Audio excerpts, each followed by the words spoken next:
एक दिन अर्जुन श्री कृष्ण से बोले, प्रभु, लोग बड़े बड़े पाप कर जाते हैं किंतु उन्हें पाप का फल नहीं मिलता, ऐसा क्यों? तो श्री कृष्ण बोले कि ठीक है, इसके लिए मैं तुमको एक कथा सुनाता हूँ। तुम्हारे प्रश्न का उत्तर तुम्हें उसी कथा में मिल जाएगा। एक राजा था, उसने बहुत बड़ा भंडारा किया, सबको बुलाया, खुद पंक्ति में लास्ट में बैठा। फिर उसने एक ब्राह्मण को अपने हाथ से भोजन परोसा।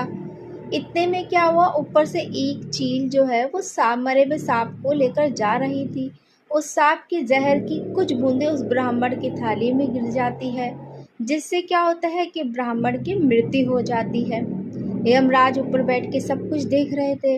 अब वो सोचने लगे कि इसमें दोष किसका, उस राजा का जो ब्राह्मण को भोजन करा रहे थे, उस चील का जो अपने बच्चों के लिए भोजन लेके जा रही थी, इसमें किसका दोष है? तो उनको लगा कि इसमें तो किसी का दोष नहीं लगता मुझे। उसके बाद क्या हुआ, कुछ समय बाद उसी राजा से मिलने के लिए 3 ब्राह्मण आए। उन्होंने एक स्त्री से पूछा कि राजा का मतलब महल किस ओर है।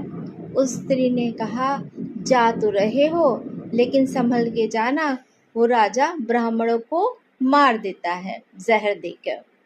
बस यमराज ने तुरंत उस स्त्री के प्राण हर लिए।